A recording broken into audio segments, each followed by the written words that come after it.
La Russie mise toute sa stratégie d'invasion sur une relique du passé, les trains blindés.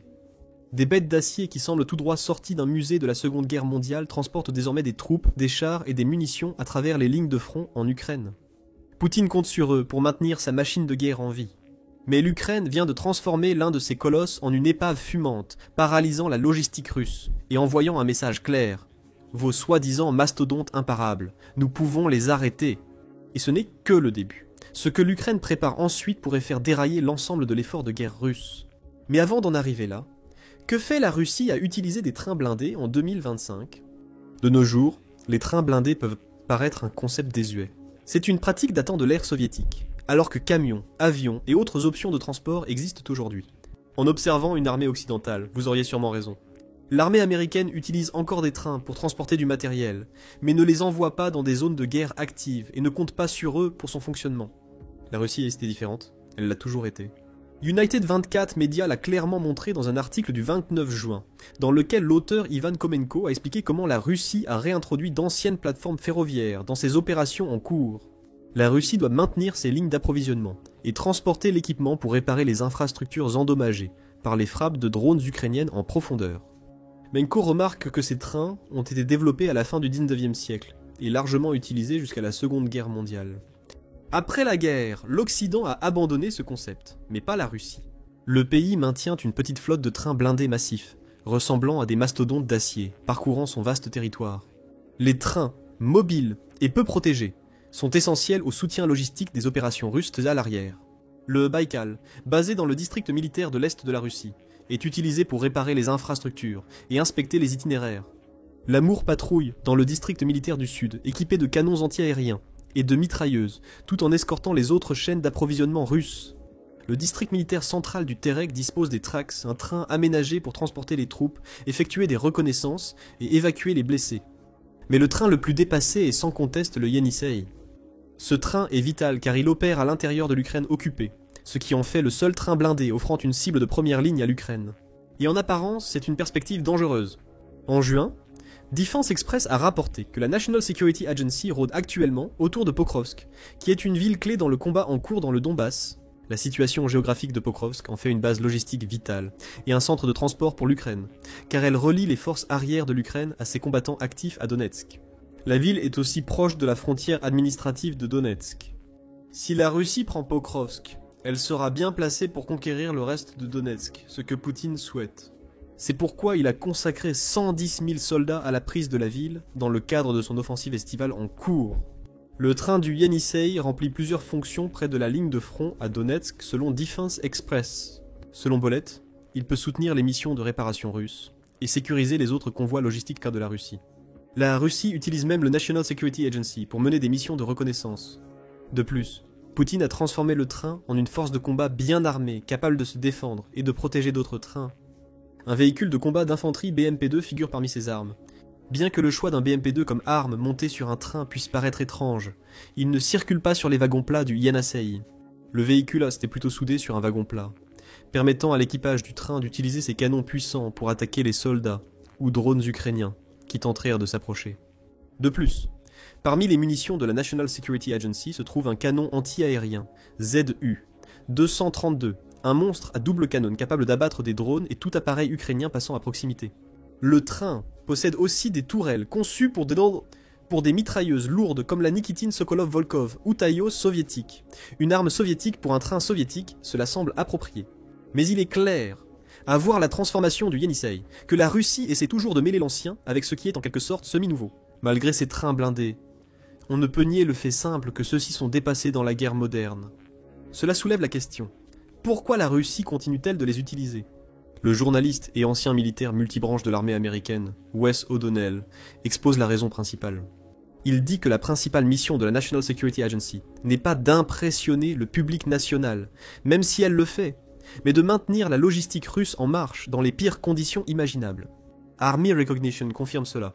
Selon un article de 2024, il n'est pas étonnant que la Russie utilise des trains blindés, tant sur son territoire qu'en Ukraine. L'Ukraine possède un vaste réseau ferroviaire, dont une grande partie date de l'époque soviétique. Ce réseau s'étend de la région de Louhansk jusqu'à la Crimée occupée par la Russie. En fait, L'Ukraine possède le 13e plus grand réseau ferroviaire au monde, avec des voies qui s'étendent sur 12 295 miles.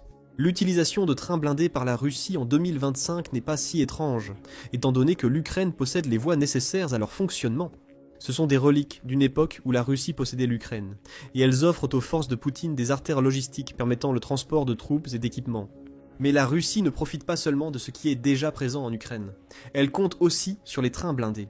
Il faut aussi considérer la perception de ces trains dans l'inconscient collectif russe. O'Donnell dit que beaucoup de Russes semblent croire que leurs vastes trains blindés sont presque impossibles de arrêter. Selon lui, les trains blindés sont aussi pertinents que d'utiliser des chevaliers à cheval dans une offensive. Mais pour Moscou, les trains blindés ont une logique particulière. Ils sont difficiles à prendre en embuscade et résistent aux tirs d'armes légères. Avec un peu d'ingénierie créative, ils servent aussi de forteresse mobile, ce qui est tout l'intérêt. La Russie a des raisons pratiques d'utiliser ces trains blindés, mais elle veut aussi qu'ils servent de symbole de sa domination souhaitée sur l'Ukraine. Ces trains sont d'énormes monstres de métal qui avancent sans cesse. Ils rappellent aux troupes ukrainiennes que leurs attaques en Russie n'ont pas empêché Poutine d'envoyer des renforts sur le front. Pour les Russes, l'effet psychologique est tout aussi important que l'effet physique, ajoute O'Donnell. Les trains symbolisent la portée, la permanence, et, ici, lancent un message. Ne tentez même pas de faire sauter notre ligne d'approvisionnement. Mais il y a des fissures dans l'image que la Russie essaye de véhiculer avec ses trains blindés. La Russie détient plus de 20 000 locomotives, la majorité n'étant pas blindée. Comme pour le concept même d'utiliser des trains blindés, la plupart des locomotives sont anciennes. Beaucoup datent de l'époque soviétique. Et O'Donnell note que la plupart des trains principaux de la Russie ont des moteurs qui ont entre 20 et 35 ans. Ces trains sont souvent réparés avec les pièces de rechange que la Russie peut obtenir.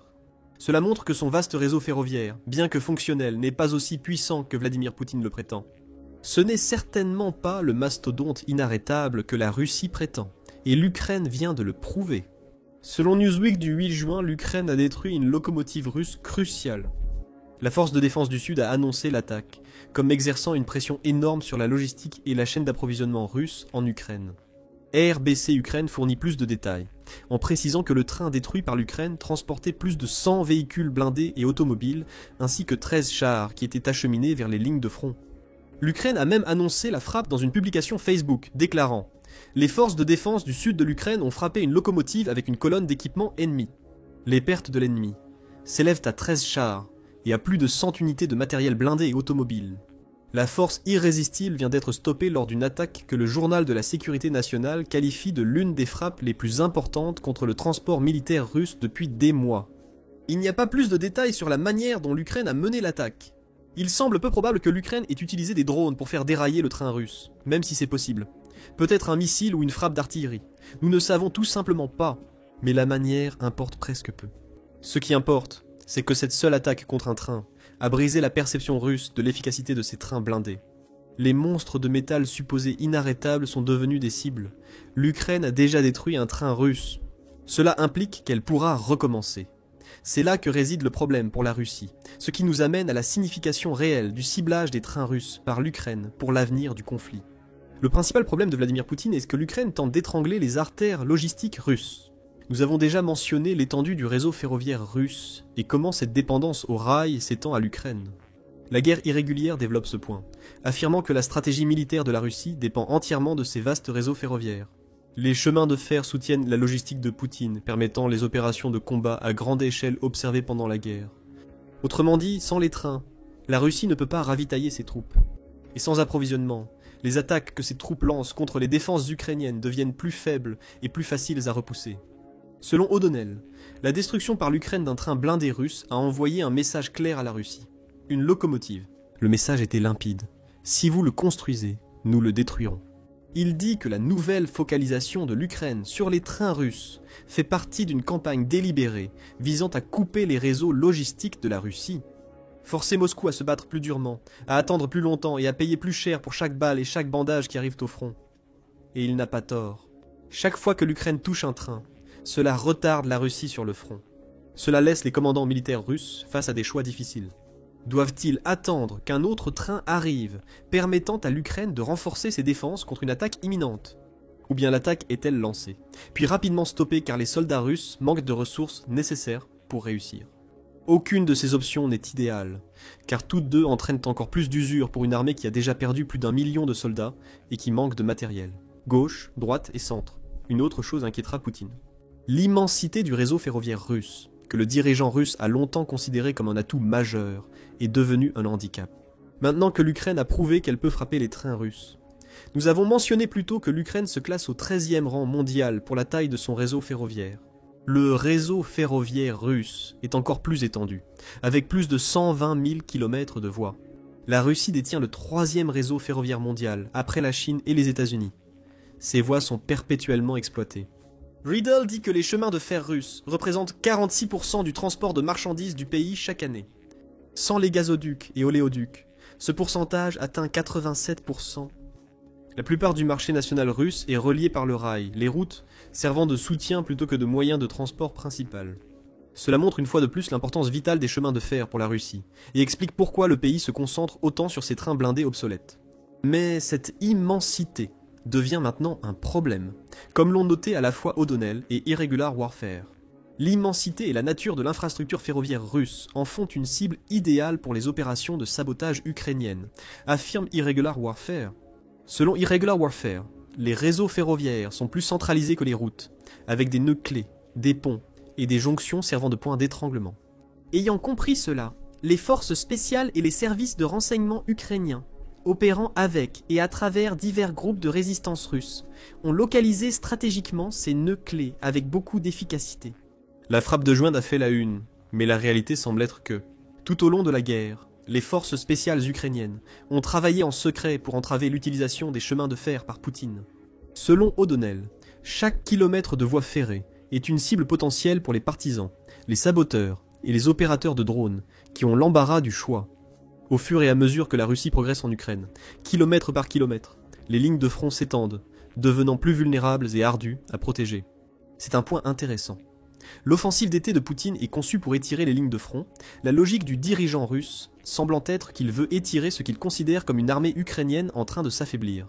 Mais pour cela, Poutine doit prendre un risque énorme. Son avancée en Ukraine laisse ses chemins de fer et les trains blindés qui y circulent de plus exposés que jamais auparavant. L'Ukraine pourrait intensifier ses frappes sur cette cible russe en expansion, créant un dilemme pour Moscou. Après tout, une avancée plus profonde en Ukraine ne fonctionnera pas si les trains transportant les fournitures nécessaires sont arrêtés en chemin. Néanmoins, cela ne suffira pas à dissuader Poutine de poursuivre sa stratégie jusqu'à sa fin inéluctable. Pour lui, les chemins de fer russes sont aussi importants que l'armée du pays. Vastes, massifs, si énormes que la Russie peut se permettre de perdre des trains, car il y en aura toujours un autre prêt à prendre la relève. Cela reflète son approche de la guerre, qui a transformé l'Ukraine en un véritable hachoir à viande interminable. Des vagues humaines sans fin épuisent les défenses de l'Ukraine, jusqu'à ce que la Russie finisse par l'emporter. La Russie a toujours plus, que ce soit des hommes ou des trains. Ou bien est-ce vraiment le cas? L'Ukraine ne va pas détruire tout le réseau ferroviaire russe. Elle ne pourra peut-être même pas éliminer la petite flotte de trains blindés qui soutiennent des dizaines de trains plus petits et moins protégés circulant à travers la Russie et l'Ukraine. Mais ce qu'elle peut faire, c'est frapper les voies de ferré russes, ce qui augmente souvent le coût de leur maintenance et ralentit le rythme des opérations militaires russes. Le but est de compliquer l'usage des voies ferrées par la Russie, plutôt que de le rendre impossible. Avec de la patience, cette approche fonctionnera, car la Russie a beaucoup plus de mal que Vladimir Poutine ne le laisse entendre à faire tourner ses trains. Vous avez besoin de preuves de ce fait. Un rapport de UA Wire de décembre 2024 a révélé que le poids lourd des sanctions occidentales commence à avoir un impact sur les chemins de fer russes. Selon le média, le réseau ferroviaire traverse une crise sans précédent depuis l'effondrement de l'ère soviétique. La Russie a du mal à entretenir sa vieille flotte de trains, car elle peine à obtenir les pièces et l'équipement requis. Rappelez-vous, nous avons mentionné que les moteurs des locomotives des trains principaux russes ont au moins 20 ans. L'âge de Poutine est un facteur, surtout quand on considère qu'il fait rouler les trains russes sans arrêt pour soutenir son effort de guerre. Les pannes fréquentes entraînent une baisse significative du trafic ferroviaire de fret en Russie.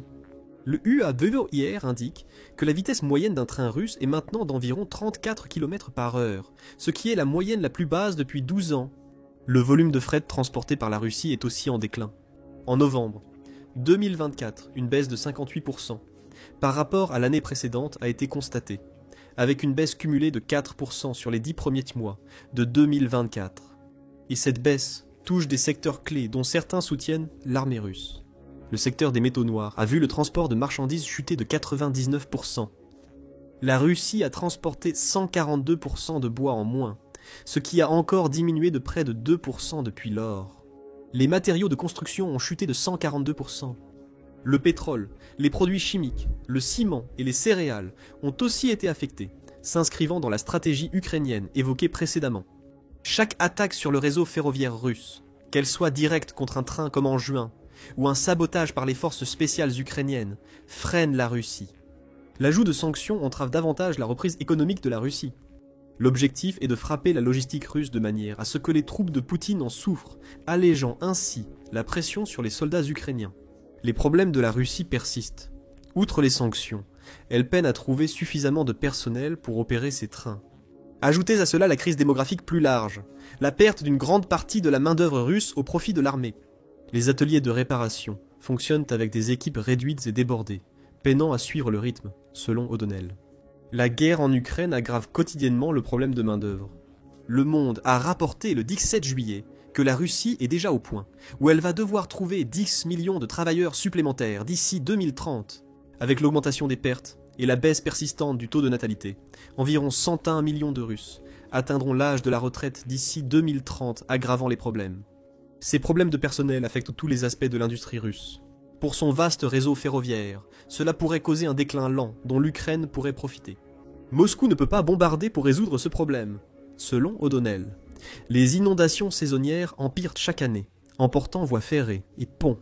L'usure est implacable, et à chaque tempête, l'infrastructure grince davantage, dit-il. Les attaques de l'Ukraine aggravent la situation. De plus, la Russie n'a plus accès au logiciel qu'elle utilisait pour faire fonctionner ses trains. O'Donnell révèle que ce logiciel était fourni par la société allemande Siemens. L'Allemagne a retiré ce support logiciel suite à ses sanctions envers la Russie. La Russie a dû bricoler des logiciels pour maintenir ses trains en service, offrant plus d'opportunités à l'Ukraine. Un logiciel bâclé est presque assuré d'être vulnérable à la cyberguerre, alors que l'Ukraine se concentre de plus en plus sur les trains russes. Il est fort probable que nous assistions à davantage d'ingérences cybernétiques perturbant les nouveaux logiciels russes. Encore une fois, tout cela a un impact sur la logistique de la Russie, et c'est là le point clé. Le choix de Poutine de tout miser sur les trains blindés et le réseau ferroviaire russe n'est pas surprenant, vu l'histoire de la Russie avec les trains. Mais cela révèle un dirigeant dont la stratégie militaire reste ancrée à l'ère soviétique. Les attaques directes de l'Ukraine contre ces trains posent déjà des problèmes à la logistique russe. Si elle intègre plus de cyberattaques et de sabotage dans sa stratégie, l'Ukraine a peut-être trouvé un moyen de couper les artères logistiques russes qui permettent à Poutine de poursuivre son invasion. Et les problèmes d'approvisionnement de Poutine pourraient bientôt s'aggraver. La Russie s'est tournée vers la Chine pour résister aux sanctions occidentales. Mais cette stratégie pourrait bientôt atteindre ses limites. Les États-Unis viennent de prévenir la Chine. Coupez vos liens avec la Russie sinon. Pour en savoir plus, regardez notre vidéo et abonnez-vous à l'émission Militaire pour suivre les dernières nouvelles sur la guerre en Ukraine. Et merci comme d'habitude de nous suivre.